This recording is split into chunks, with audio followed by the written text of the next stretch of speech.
Hi, it's me again. Uh, there's actually a few things I want to talk about, but before I get into any of the things that I want to talk about, I think it's important first that I correct an assumption that a lot of people seem to have made that, well, it's just wrong. So here it is.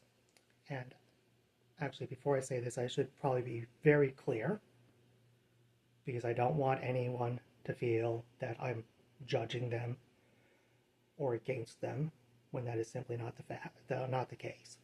When I say this, I am talking about the politicians themselves, not the people that support them. If you support the Liberals or the Conservatives or the NDP or whoever and genuinely believe that this or that person is a good option, that's your right as a Canadian citizen. So no, you're not the ones I'm talking about. That said,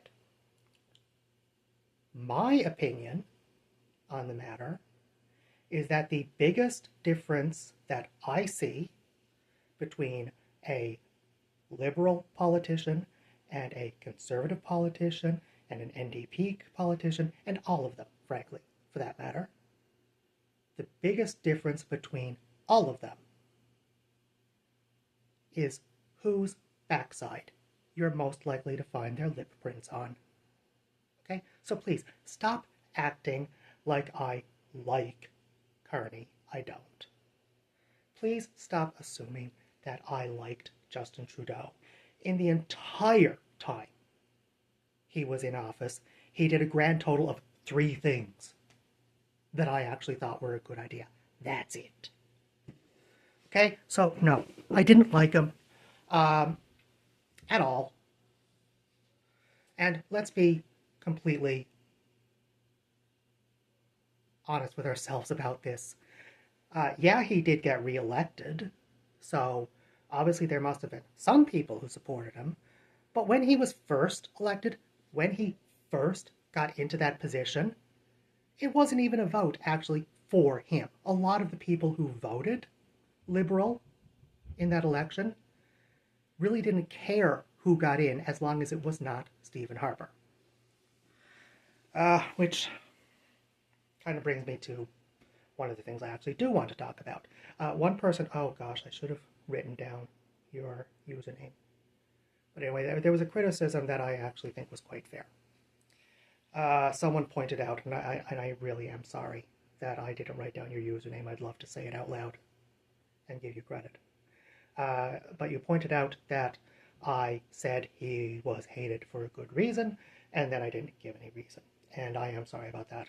I don't think this is an excuse. I don't think there's any excuse for that type of negligence. But at the same time, I do feel an explanation is owed. So please don't think I'm trying to make an excuse at this point. I just think that I owe an explanation, and this is the only honest one I can give. The simple fact is, it's often difficult for me to remember just how long ago that actually was, because I often don't feel the age I am. I mean, I'm only a couple years away from 50. Actually less, I'll be 49 later this year. So, yeah, that's quite a few prime ministers I've seen. And it's often difficult to remember that it was actually that long. Not because I feel fantastic, no, I don't, but because the vast majority of the issues that most people do not experience until they get close to the age I am now, I've had since I was a teenager. So, it's not for a good reason, but there really isn't that much difference besides my knee that between the way I feel now and the issues I have now and the way I was when I was 20 or 18. Actually, maybe even back as far as 17. So, again, I like I said, it's not an excuse, but I do sometimes forget how long ago that actually was. Also, I should give credit where it's due. I'm not saying Harper was incompetent, and I'm not saying he didn't do anything right. Quite the contrary.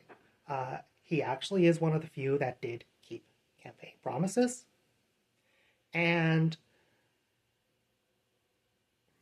the last prime minister who did a better job than he did towards balancing the budget was Jean Chrétien. So going back a ways. So yeah, he did a great job with the budget. He did keep his campaign promises. So I get why a lot of people liked him. And those factors I don't have an issue with. Okay? The biggest problem for me is not the end goals of people like Pierre Poilievre. It's what they're willing to sacrifice to get there. And that's the problem. And also who they will and will not stand up for, because they'll say whatever they think will get votes. All of them will. It doesn't matter what party you're looking at. They'll promise you the sun and the moon. They'll say that they will drink some magic potion to poop gold to pay off the debt if they think you'll believe it and vote for them because of it. Okay? None of them are above it. Not one of them. Please, stop kidding yourself. Not Pierre, not Mark, not Jagmeet, none of them. So, now, we need to stop pretending that any of them truly represents all of us. Okay? It doesn't happen. None of them do. That said, the specific issue I had with Stephen Harper, and it wasn't just me, because those groups that I mentioned that worked together, non-political groups, I should point out, people who are not normally politically motivated, that put together a concerted effort and worked together to make sure he did not win. Those groups were women's rights groups, LGBT rights groups, pretty much generally just human rights groups. Okay? Because think back.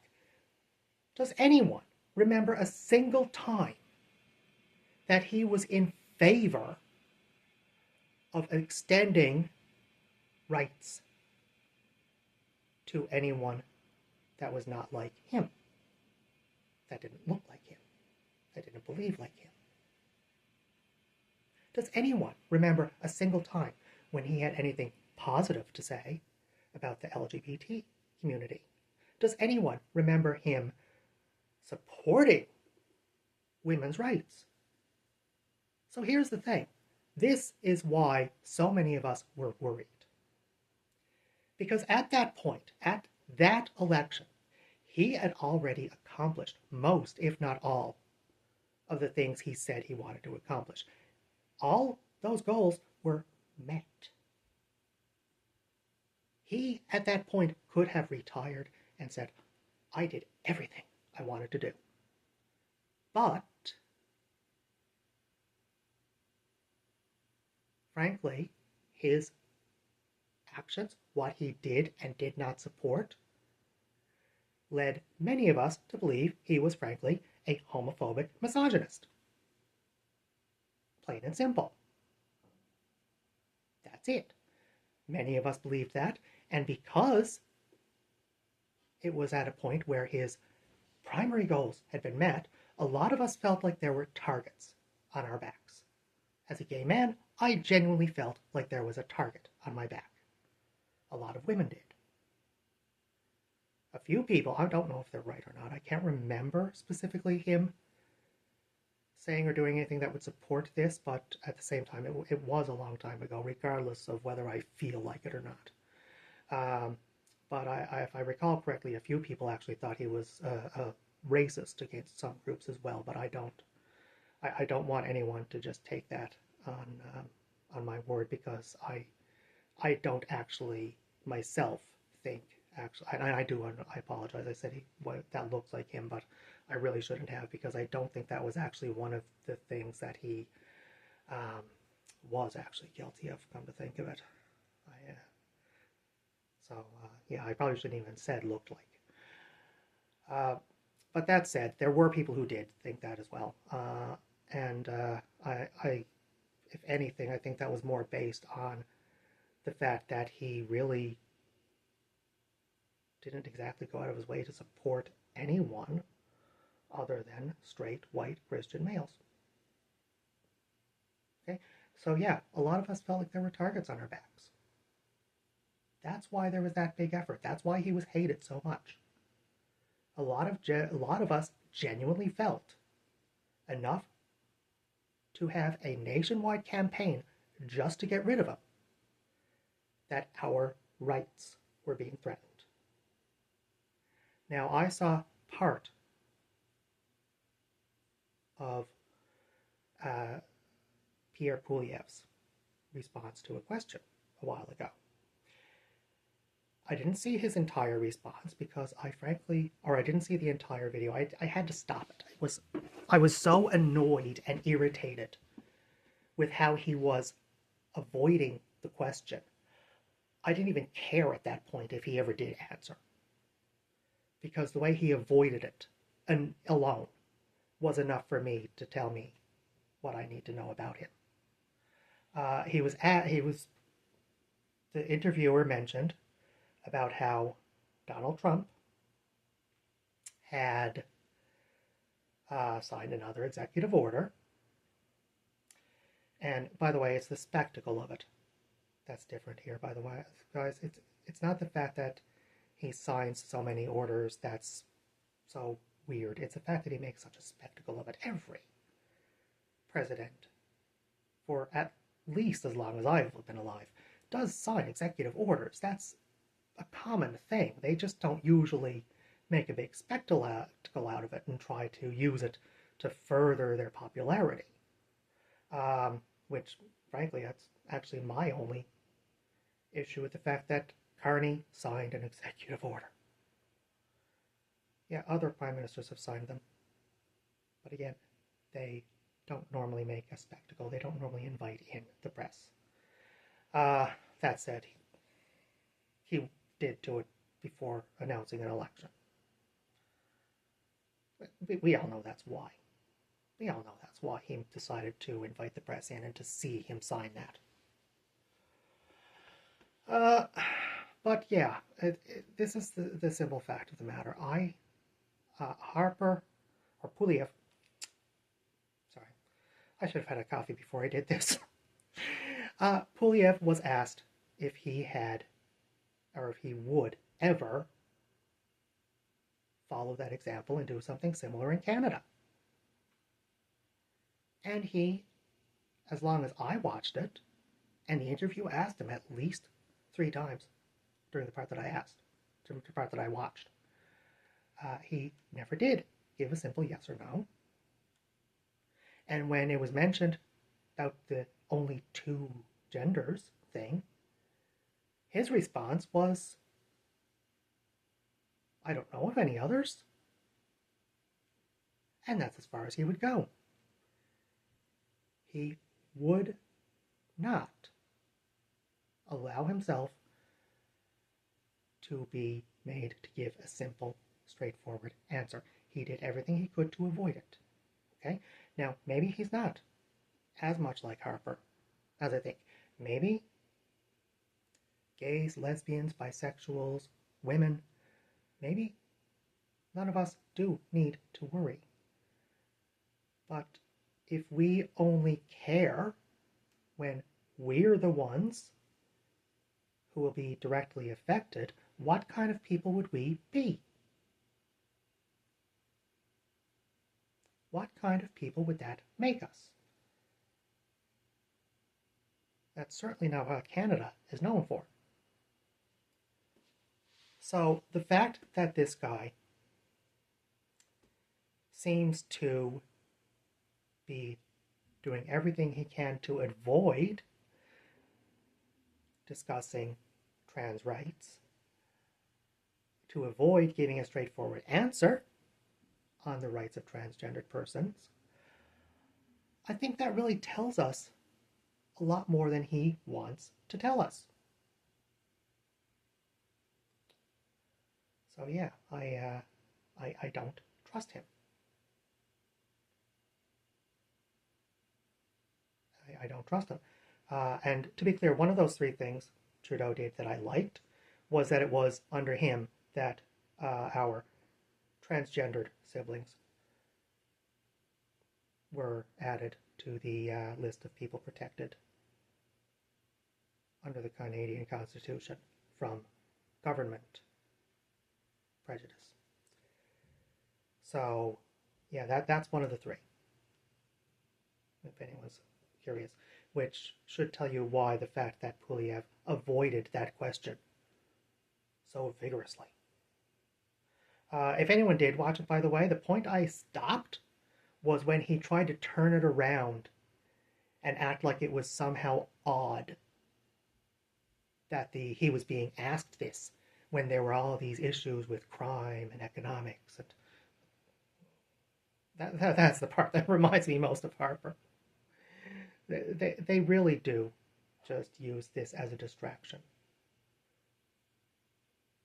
I mean, the ads, axe the tax, axe the tax, axe the tax. For a little while, it seemed like that was all they were going to say. It's what every ad was. Axe the tax, and oh, by the way, there's a few other things.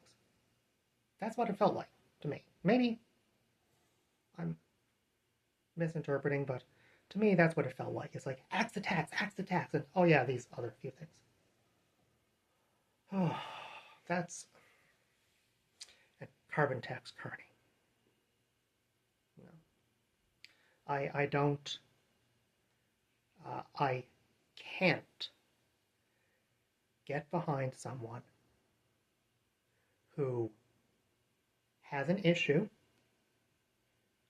with another person having the same rights as anyone else, regardless of why he thinks they shouldn't.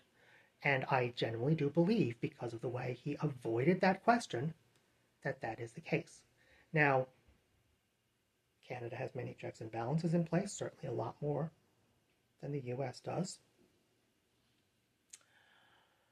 So no, at this point in time, and I wish I'd realized this back then, and I wish a lot of people would realize this back then, without at least some additional support, no, I don't think he would actually be able to get them taken off of the list of people who are protected under the Constitution. That would take a bit more doing than he can do with just his own party. But anyway, that's not the thing. That's not the biggest, or that's not the only factor. That's just something that I think I should really put out there, because it is something, again, that I actually wish I had been thinking of back when we got rid of Harper. Another thing I'd like to mention, though, about Harper, and I don't think a lot of people look at it this way or remember it this way. It seems like a lot of people have very short memories when it comes to politicians they otherwise liked doing things they didn't like. I'm actually convinced that the U.S. Republicans who have turned on Trump in 10 years' time will forget they did so and why. Because that seems to be the way politics works in general. I hope not, though. I hope I'm wrong. But anyway, Stephen Harper was one of the founding members of the Reform Party. One of the founding members. The Reform Party later rebranded as the Canadian Alliance, which kind of was their first use of the distraction technique. It didn't work, thank God, but yeah. Anyway, he became the leader of the Canadian Alliance, and he was actually the one who negotiated the merger of the Canadian Alliance Party and the Progressive Conservative Party. Now, I don't know if this is true of Puliev. I hope not. I should probably look into that. It's probably just on Wikipedia somewhere. But Stephen Harper was a conservative prime minister in name only. The last conservative prime minister we've had who was a member of the original Canadian Federal Conservative Party was Kim Campbell, who, I should point out, was not questioned. At least not that I recall. If I am wrong with that, by the way, please put a link in the comments. Put something there so I can look it up, and I'd much rather be corrected than continue in ignorance. But as far as I recall, no one suggested that her calling herself prime minister was anything other than exactly how things worked. When Brian Mulroney resigned and she took over, everyone knew whoever they chose was going to be the next prime minister, because that's how Canadian politics have worked since the get-go. Right from the start. That's how the Constitution says it's supposed to work. The ruling party has a right to choose their leader, and whoever the leader of the ruling party is, that is the prime minister. And again, I don't recall anyone asking Kim Campbell, even though she got the position exactly the same way Carney did, any of the questions that Carney is being asked. Now again, I'm not saying I like the guy. The only reason I even consider him a viable option is because for every other candidate for prime minister except for him, their talk of how they plan to respond to Trump is a campaign promise.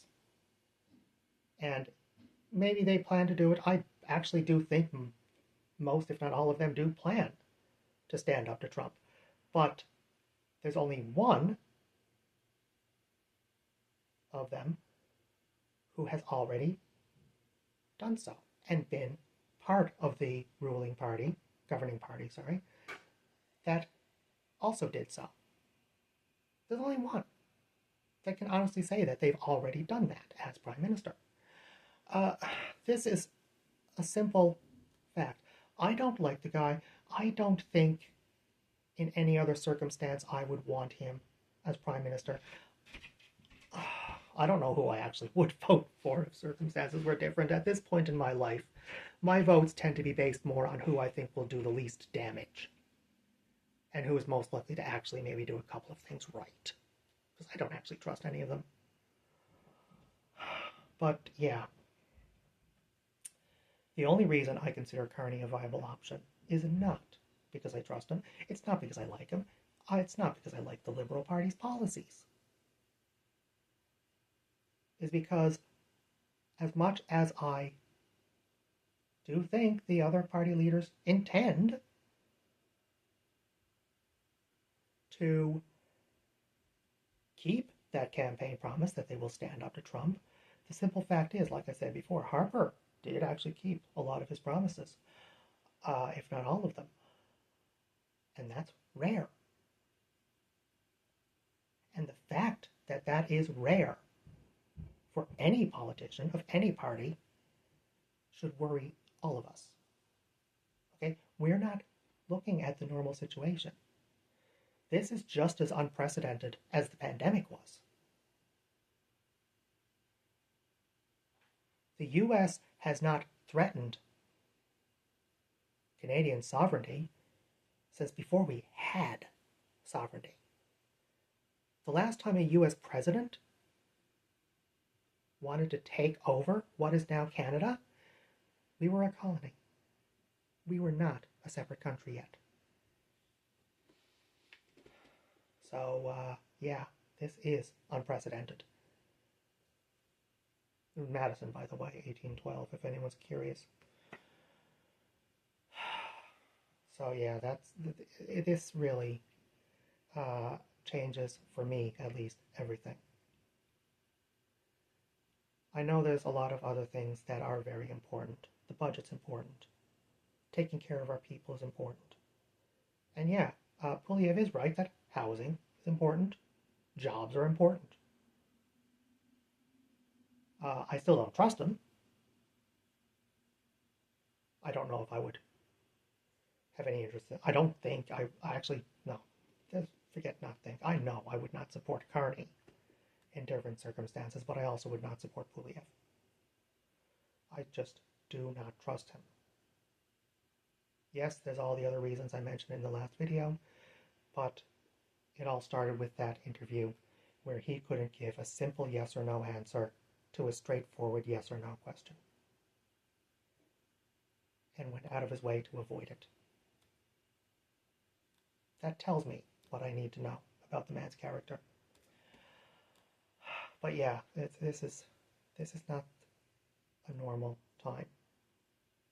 This is just as unprecedented as the pandemic, at least for Canada, and probably for Mexico as well.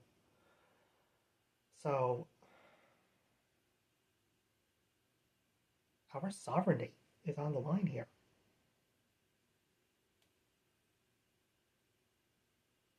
That's the simple fact of the matter. This maniac that the American Republicans have put their trust in and have put in power has flat out said that while he isn't yet, I should point out, prepared to use military force, he fully intends to use economic pressure to force Canada to a position where we will end up joining the US. And it boggles the mind that people think that would be a good thing. There are actually Canadians who think that would be a good thing. Here's the thing. If anyone actually thinks the American Medicare system is better, yeah, if you're wealthy. If you're not wealthy and don't have good insurance, that 2-3 year wait becomes never. Okay? And yeah, there are programs for the absolute lowest levels of income, but if you're $5 above, you don't qualify. And that still puts you nowhere near the point where you can afford to pay for it. And that happens. That's not speculation. That happens. Okay, I've got a friend in the U.S. Well, I've got actually a few friends in the U.S. Who I actually genuinely worry about their safety. I mean, there was a Canadian family that risked their lives trying to come into Canada illegally. Like they and their 2 toddlers nearly froze to death until the RCMP found them in the woods near Quebec. They were asked, by the way, if anyone was wondering, the local authorities did ask for their assistance on that matter, and it happened to be RCMP officers who actually found them. They were so cold they couldn't move. The parents had lost their shoes. The kids were not dressed for anything close to a Canadian winter. They and their children nearly died. And they took that risk to try to illegally enter Canada because they were so worried about what was going to happen in the U.S. That's the actual situation down there right now. It used to be Mexicans would risk their lives trying to get into the U.S. Now Americans are risking their lives. At least one family risked their lives trying to come here. Let that sink in for a moment. Americans risked their lives trying to come here and escape what they see as the future of their country under Donald Trump. Okay? It's one thing to say, oh yeah, there's a lot of people who disagree with him. How many times has an American president instilled such fear in their own people that they risked their lives to get out because they couldn't afford to do it the official way?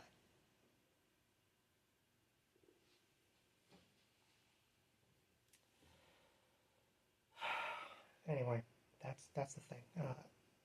We are under threat of sovereignty. People who think that might be a good idea.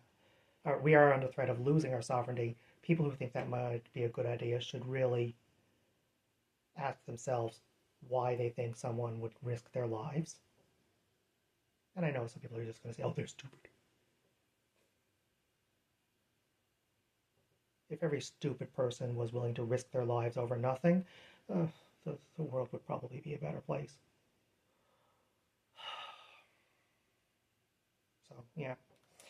Anyway, that's the simple, extended version of some of what I mentioned. Harper, like I said, yeah, he did a lot of things great. Yeah, he was not incompetent. There were things he did right. There were things he did that I admired. But I also fully believed my rights and the rights of others were at risk if he got reelected. And enough other Canadians felt the same way for a nationwide effort between nonpartisan groups, incidentally, groups that are normally not, focused on, oh, we want the liberals, we want this, that. No. These were simple human rights groups. And they worked together because they thought the same thing. Okay? Maybe we were worried more than we should have been. Maybe the guy would not. But I mean, I'm trying to remember when the LGBT community was actually officially added. And I can't remember if it was Gretchen or Trudeau. Actually, I think it was Gretchen. So, yeah, looking back at that now, I'm starting to think maybe, at least for the LGBT community, we were more aware. Well, aside from the T. But I think maybe the rest of us maybe were a little more worried than we really needed to be. But again, that wasn't as well known. Just how many checks and balances there are. It wasn't as well known back then. Just how difficult it would be to get someone removed from that list. So he'd need more than just a basic majority to do it with his own party. He'd need more than a massive majority.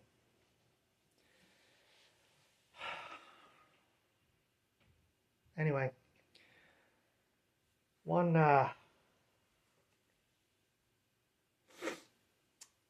if you take nothing else from this, if you take absolutely nothing else from this, please remember that while Carney may be a self-serving sack,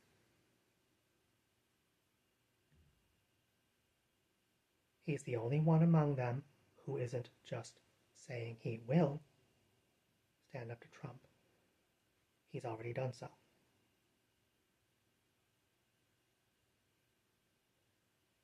And I can't believe I'm saying this. I never thought in my life I would ever say anything like the words that are going to come out of my mouth.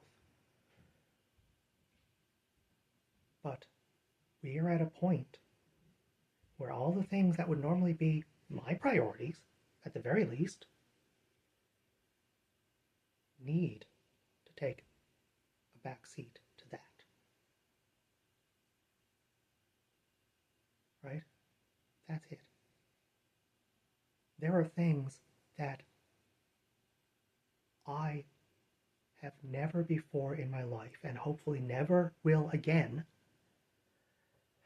would be willing to make concessions on with regards to political decisions.